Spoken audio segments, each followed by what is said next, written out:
Welcome back to StrategyCast, the show where we uncover the strategic moves that drive today's smartest brands. This is Lori Jones, President and CEO of Avasec Communications. Today's episode dives into a challenge many marketing leaders face. How do you speak the language of a private equity-backed board to drive real financial impact beyond just leads and impressions? Boards care about one thing: financial outcomes. Today, we're joined by Michelle Bank, who has decades of experience in both sales and marketing, someone who's made a career of bridging the gap between creative value and financial outcomes. A competitive edge starts with strategy, and strategy starts with knowing how to develop one. StrategyCast is a leading marketing podcast that serves up strategic insights, trends, and tips to help separate your business from the pack. Tune in weekly as host Lori Jones interviews bold marketing leaders who have priceless wisdom and are willing to share. Each episode explores cutting-edge approaches that have proven instrumental in transforming brands into industry trailblazers.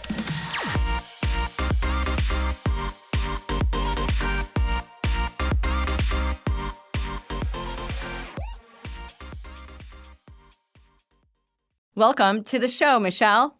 Thank you, Lori, for having me. I didn't mention this at the beginning. This is an encore interview for you. You've been here before. Second time. I know. So many incredible insights that you always have to share. Before we get to this incredible meaty topic today, tell us a little bit more about your background. Yeah. So what highlighted to me with this particular topic is I probably have about 20 or 30 years experience. And my background's a little unusual for a CMO. I started actually in sales, technical sales as a major account executive and regional sales manager in the telecom space. And then I actually went into product and product management. So I have a little more of a technical slant. I'm also very financial oriented as well as numbers driven. So then that's been my background before I even hopped into marketing. That's a CEO's dream. Yeah. Yeah. I would hope. And what I find that it actually works. So I'm going to talk to you a little bit about my experience. And that's not to say every CMO that's kind of been in the same bucket as I have been has the same background or same experience. Yeah. I will tell you that where my passion has all been around looking at leadership, executive leaders, and I've seen a lot of things from a CMO perspective where they're doing activities and they can't tie it back to why they're actually doing something because it may have worked in the past.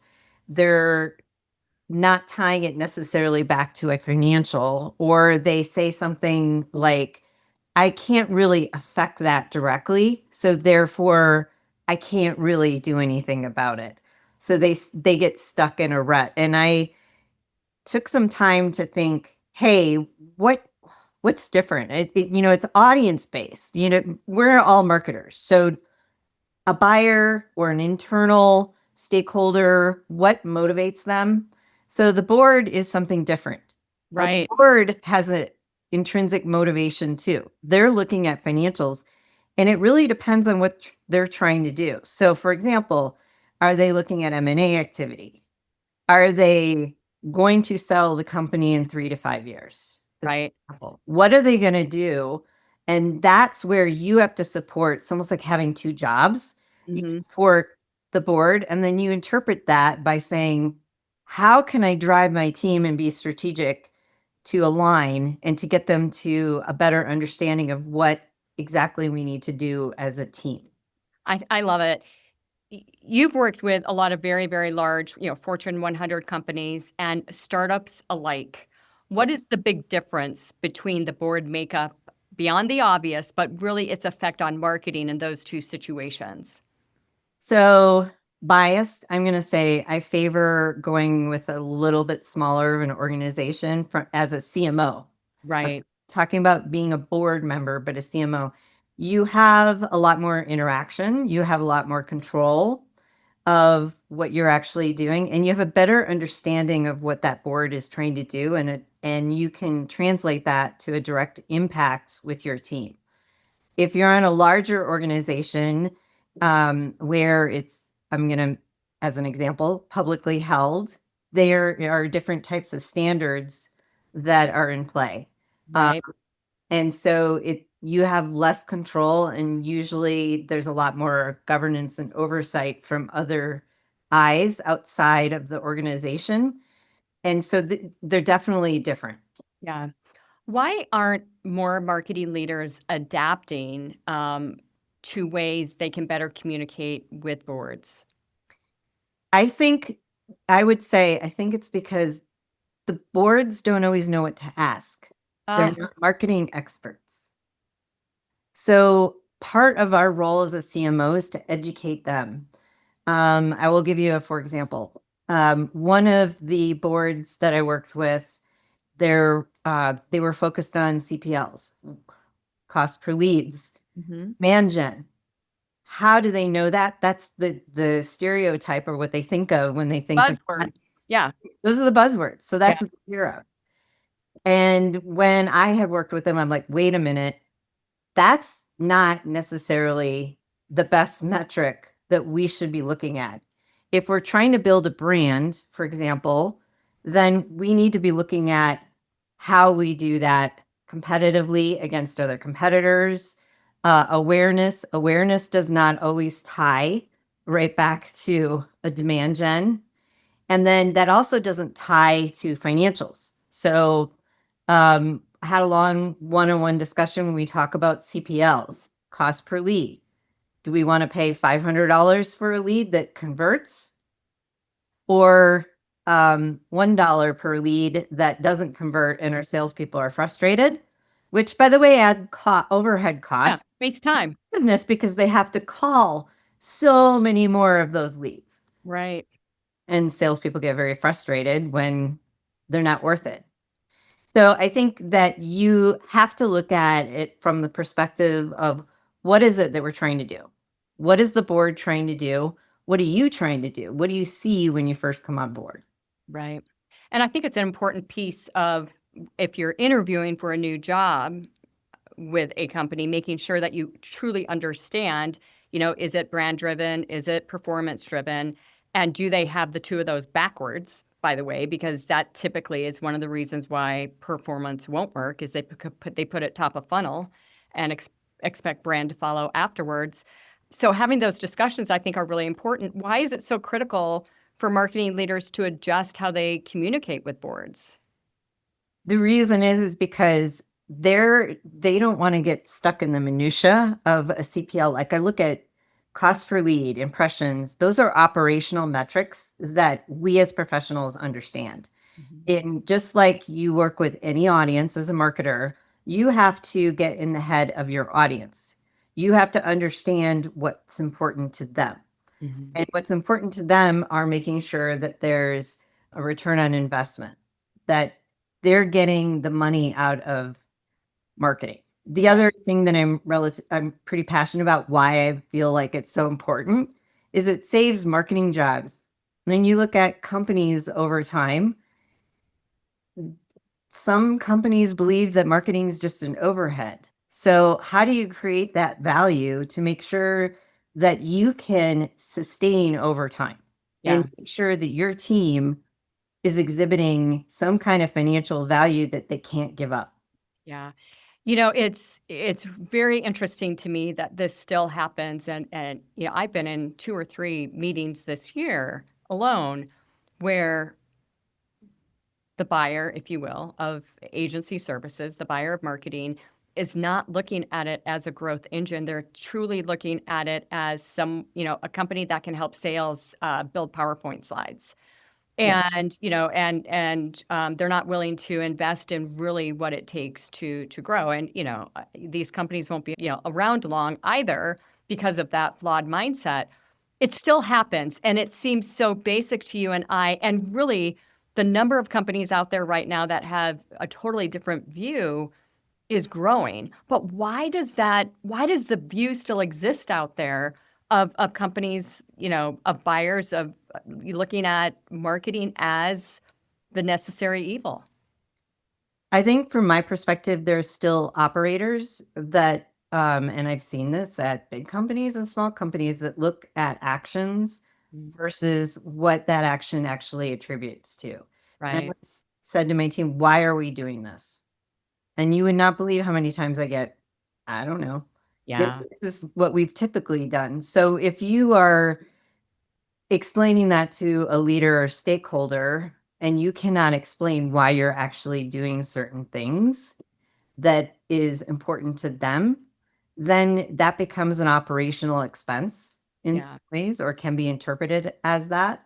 And they don't really understand it. I think our role as senior marketers is really to interpret that to our audience and to explain what value that they're getting out of what it is that you're doing. And then the activities that we're doing are all in support of that main objective. As long as we measure it and can explain it in a way that shows that true value. Yeah. If it's not PowerPoint slides, and again, that's far and few between, but it still happens today, then it's always, what are the leads? What are the impressions? How do you shift the mindset away from that to truly understand the quality behind what marketing can drive?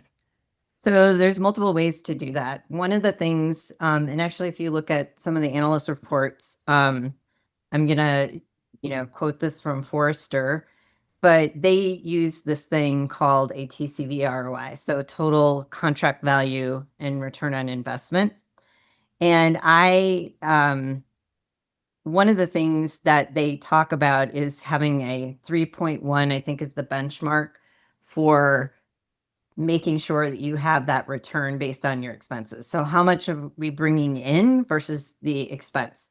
And when we talk about the expense, that includes, that's not the whole company. That is, you think of your entire funnel. How much are I spending on a BDR if they're taking those leads? Right. How much am I spending on awareness, the PR firm, the entire funnel? How am I, the designers that are working on those PowerPoints? So within the marketing, how much am I spending on that? And then what are we gaining out of it? First and foremost, you can use that as a tool to gain more money. As high as like 5x, to go and say, I think, we're running really high. Can I get more funding or can I use that as a tool for more funding? And this is where I'm going to apply it. It includes everything that you can think of. If we're running too low, that's where, it's a hard pill to swallow, but then you need to really look at your team and say, what do I need to do to get that ratio higher?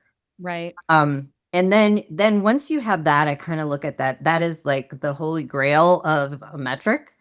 But then there are certain things that you can operationalize. So if you're going for brand, making sure you're consistent around brand voice, there's ways to measure if I'm having an impact on industry analysts that came from, cybersecurity. There's industry analysts. How am I making progress towards those? There's demand, but demand, again, we look at, am I bringing in pipeline value to the sales team? Am I bringing in revenue that's a direct impact of marketing or marketing influence? There's a little nuance there. And then on the sales level, looking at, okay, the BDRs, am I doing the right support? There are things that I can do lower in the funnel, such as nurture campaigns. When it comes to working with the board, it's really simplifying that into leading and lagging indicators and making sure that you have the top metric, which is what they care about, a lagging indicator, and then a leading indicator that is something that you can look at on a more daily basis. Right. And the way I think about it, and you can have two within those buckets, but one's got to be a quality metric and one's a quantity metric. You can't, in my opinion, you cannot have one without the other. Yeah. Is you can say I drove X amount of revenue, but the idea is my conversion rates and the quality of the stuff that I'm bringing to the table is not hitting it. Yeah. The thing that gets so tricky here is, let's say that you're an enterprise company and Yeah. you've got a brand new product launch that is nestled under the brand hierarchy, but truly a new product, or your early stage. In both of those situations, you don't really have high awareness at all. And Yep. knowing that awareness really happens, strong awareness 2 to 3 years in, how do you manage expectations of the board with the need to, get some quantity metrics there to really understand that, this is going to take 3 years, and here are the ROIs or the returns that we can expect over time. We might start out as 1x, we might get to 3.1, and then we'll be to 5 in 3 years. They're going to, a lot of them just don't understand that, and they expect so much more out of the shoot. I will tell you there's two things that I would like to say about that. One is it doesn't matter if you're starting at 0 or you're starting at 500 or 1,000,000. The idea is to go up and to the right. And you might have cyclical, but if you're monitoring it over time, your trend should be up and to the right. Then you're knowing you're going in the right direction. So that's my first comment. My second comment is there's always places to compare. If you're in a larger company that's done prior launches, what does good look like? Say, and it can't be, oh, it was successful because we got feedback from sales and they said it was awesome. At the end of the day, what was the revenue number and what does success look like? How do we actually perform? Right. That's my benchmark. And by the way, if it's a new company, there's resources that you can go to compare. You can talk to industry analysts, peers, like there's a wealth of information out there that you can get some idea, but you always got to compare it to something. Otherwise, a number is just a number. And Right. it doesn't mean anything. I would look at numbers, Fortune 500 companies, the numbers would be really big. And I'd be like, is that good or bad? Same Yeah. thing. You need something to compare it to. You definitely do.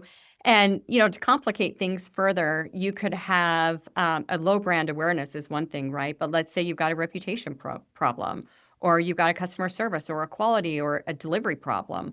All those things really come into play, even for those middle stage companies, let alone enterprise, that can really impact the health of marketing. Yes. I was on a webinar this morning and they were talking about board governance. And one of the things that, and this was a highly prestigious instructor from one of the top business schools. And she was speaking and she said, we need more marketing people, even on the executive compensation teams that are in corporate boardrooms. And a lot of it is because they have to figure out how to communicate and manage reputation. So you hit it on the head. There's a whole plethora of things that a marketing individual can do depending upon where you're starting. Right. So if a company has a great reputation, great brand, then maybe you don't have to invest as much. Right. But if some place is unknown, you really have to look at who's the audience that I need to influence and what stage are we at from the standpoint of a merger, an acquisition, any of those strategic initiatives that, by the way, your rest of your employees probably won't know about, but because you're interacting with the board, you have some idea of what is coming. Yeah. So. That, I think is just an incredible insight. And there is this incredible concept that it's not like it's, new, but it's been used quite a bit. It's referred to as funnel economics. Talk to us about that and how you've utilized it in your roles. So when I think about the entire funnel, it's really looking at what you can impact, both influence as well as direct impact all the way along the funnel. And there are certain things that I think of when I've seen people make mistakes when they're considering everything that they're doing along the funnel. And I will tell you, as a marketer, we can impact every place in the funnel. Right. So if somebody says, I can't do it at the bottom of the funnel, it's not true. There's certain things that we can impact all the way along the funnel. What And are some of those common mistakes? I've seen people get too tactical and they're not strategic. So they focus on the actions, versus actually tying them to a revenue requirement. Or they're missing that quality metric that I talked about earlier. So you have to have a metric that includes quantity and quality. One organization I work with, everything was considered a lead. Yeah. Sales hated to call them. So what do we have to do? You can put in, I always use this fishing analogy. If I know where the tuna are, I can go and get more. So that's about, hey, how do I know that these are converting leads? It's not about getting many, many, many fish. I just want the tuna. Right. So I got to go and get that quality metric to make sure I'm in the right spot. And I want the quantity. So once I know that I'm in the right spot, I can go after more of them. But if you just say, I want 1,000 fish and you give them leads, that doesn't mean that it might mean I go hungry still. Yeah, back to our original point, it's going to be a real time waster. One thing that I see quite often as well are brands failing to pivot based on the performance or market conditions. Yeah, that's another good one because we have to be able to pivot. I'm going to throw out another example with COVID. Every tactic is switched. Everyone's seen the email era when everybody opened their emails and now it's down to 1%. Still a great tactic, but we've seen shifts, a long time ago, it was direct mail, even for businesses. Now, right before the pandemic, things were starting to shift a little bit, even back to direct mail, because people were like, oh, I got mail, a tangible thing I can actually Got mail. Right. Exactly. And when I went into, like, we still had a vendor that was a direct mail vendor, but when COVID hit, everybody was remote and you can't get people's home addresses. Right. So the question would be, we need to pivot depending upon what's happening in the market. Like you can't just stay with the same tactics. Even if you did an investment in it, there's a reason you got to move. Other things with the advancements of AI and automation, you got to keep up. Intent data is another thing that over the last few years that has happened where we can identify our targets a little bit better. All those things you have to stay on top of as a marketer. You can't just assume that whatever had worked in the past is going to work in the future. You also have to look at what your competitors are doing. So Right. from a market position standpoint, what's happening in the field, You've stated this before, assuming no direct impact equals no impact. which is not true. Right. That one is, I have heard that a lot in my, especially new marketers. You have to look at, there's different ways to measure. There's multi-touch distribution, where you look at what are the things that they're touching along the way that have an impact. There are things that I can directly impact, but you need to understand all of that attribution to be able to be effective. And the things that I've seen missed is somebody will say, sales perspective might be marketing's not doing what they need to do. Mm-hmm. And you might get somebody at a higher level or an executive saying, well, I'm giving you all this money and we're only measuring first touch attribution. If you're only looking at first touch attribution, your results, depending upon how much money you're throwing into things to get new audiences, might not look good. Right. But it doesn't mean you're not effective. Yeah. Something else that we see quite a bit is really not explaining the why behind things. Yes. And that's is particularly key when you're working with a board. Right.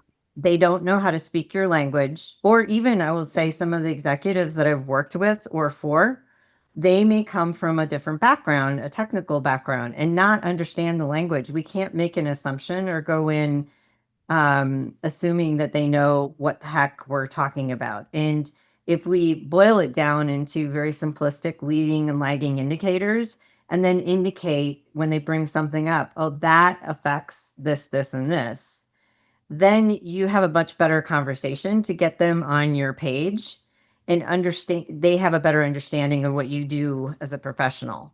Yeah. There's so many incredible nuggets of wisdom here. I hope our audience is literally taking notes either on their iPads or notepads. How do you recommend marketing leaders prepare to work with PE boards? I think the first thing that they need to do is once they get in the C-suite role and they're a CMO, really get a better understanding of what is the objective. And what I mean by that is where are they investing? What are they getting out of that investment? What are they trying to do with the company? Do they want to acquire new technology? Are they at some point in time, a lot of PE firms look at something as a 3 to 5 year investment. So where are they in that cycle? Are they at year 5 or are they year 3? That matters. Also looking at, hey, we're struggling with our reputation as just an example. We have a direct impact on the things that we can do to formulate a strategy based on those objectives.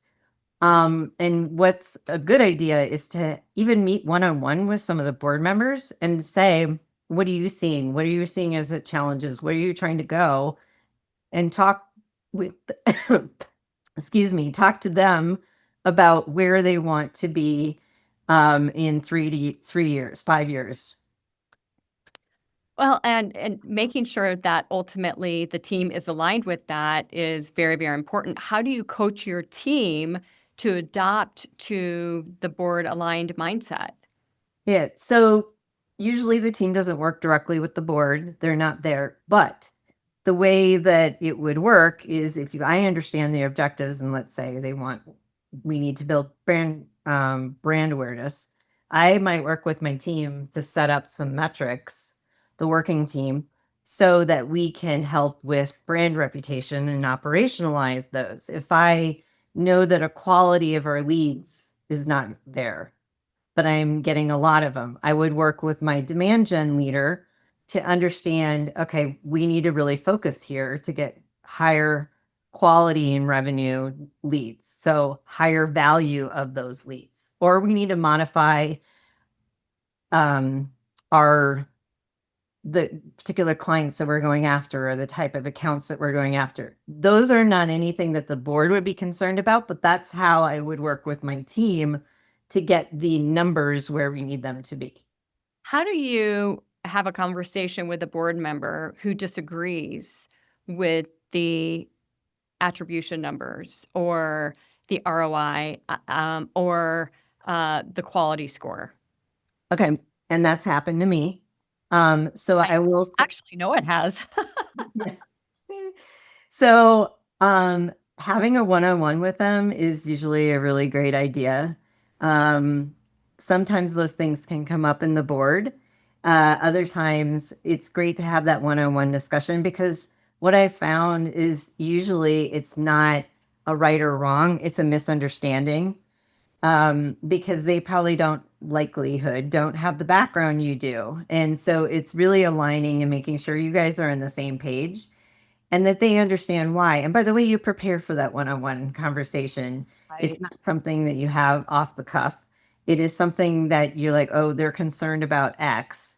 So I really want to go in and talk to them, really explore what are they concerned about, and then kind of have those conversations around, well, in the marketing profession, this is the way you want to think about it. And this is where what it is that you're concerned about, where that would play a part. Yeah. It's not dismissing entirely what they have to say, but it's really about where does that fit? And I think even as new board members come on, making sure that they're aligned with the numbers you're working from so they don't begin to ask questions that are not, are not going to help the situation. That's key. That's very key. You have to be on the same page. I have even seen a lot of CMOs, when they're hired, typically 90 days, they're going to go in and say, okay, this is what I think that we can do. And here are the numbers we are going to be working from. And the board is just simply going to say, okay, you know what you're doing, go for it. But it doesn't happen with without a lot of hard work and understanding and alignment with sales, which I think gets left beside quite a bit. Well, and that was going to be my other thing is sometimes when the misalignment, it's because the CMO is not working closely enough with product or with the sales team because you have to be all in it together. Product enhancements, if you know when launches are coming, you might see, okay, what am I going to do along the lines of promoting? And you usually see a bump in revenue if you promote it the right way and do the launch the right way. And then on the sales side, what are they doing from the perspective of making sure that we're aligned around the same number? The best ways that I've seen it work, it's sales and marketing should be a unit and work really closely with the CRO. It should not be any type of conflicting relationship. It's a partnership. Yeah. If a CRO exists, right? If not, Right. it's marketing and sales. And there are a lot of CR roles now, which is a totally different, another topic for sure. But nonetheless, it really does help, I think, generate better marketing because the mindset is set on marketing as a growth driver, not a cost center. Exactly. Exactly. So you've been at this a very, very long time. You are an incredible pro, an incredible leader. What advice do you have for our audience today? Well, actually, we refer to this kind of as better at. We launched this at the beginning of the year, and we know that we're always trying to get better at everyday skills, and that those ultimately compound with time. What is one thing that you've gotten better at, and that it's made a measurable difference in your role and leadership? I would say it's actually a key quality that I look for even when I'm hiring. It's intellectual curiosity. Love And what I mean by that is, do you have somebody that's a thirst for learning? And that doesn't mean just in experimentation, I will tell you too. So learning about something and measuring that in a quantitative way, but they're curious. right. I have worked at a couple of companies that people will tell you that I set up pilots or experimentation. You reward your team for, they don't want to distract. It has to apply to what you're trying to do. So it's not some random project, but they have a theory, a hypothesis. They have something that they think could help. You pilot, you try it, and then you share the results with everybody and everybody learns. And sometimes it didn't work, but did it work? We're never going to do it again. Or are we going to try it again, but in a different way? So Love there's it. different things that you can do. And I love, love, love. And I would say that's one thing that over the last few companies that I've worked at, I really feel like that is one thing that really improves your engagement with the employees. It gives them a desire and something that they can do to pull in their own creativity. Um, anyway, that's like one of my favorite things, and I would say that that really helps people. I love that. So many incredible insights, as usual, that you've shared today. What is the biggest takeaway, the biggest learning that you can share with our audience? Maybe that aha moment, that quote that you'll never forget about that individual or a couple individuals that really made an impact from the board on marketing. Um, well, there's a couple things. I think one of my favorite things that I actually love to hear is I didn't know marketing could do that. Mm. So either from a board member or for somebody that's in another department. And they mean it that way in a awe-inspiring, wow, that's really cool. And I think that to me means a lot. Um, the other thing is being passionate and loving what you do, and it comes through, I think, when you talk to people. So those are a few things that I don't know if that directly answered your question, but that was Well, there's been inspiration throughout the entire conversation here, but those last 3 points about better at, and then these two are just amazing as you are. So thank you for just keeping the light on when it comes to marketers' mindset and just the perseverance that we all need to be able to succeed and learn and grow and succeed with what we're hired to do, which is become that growth engine. So thank you for that. What is the best way, Michelle, for our audience to get in contact with you? LinkedIn. So I'm all over LinkedIn. Please stay in touch. Come to LinkedIn, find me there, and I'm happy to connect. Well, she's incredible. And again, incredible insights there as well. And if you'd like to get in contact with me, LinkedIn is also the best approach. And my name there is not Lori Jones. It's Lori Sartorius Jones. So that maiden last name is still there. Michelle Bank, thank you so much for your appearance on StrategyCast. Thank you for having me. I really appreciate it. That's a wrap. Thanks for joining us on today's show. We hope your strategic brains are spinning with new ideas and bold inspiration that will elevate your strategies and marketing know-how.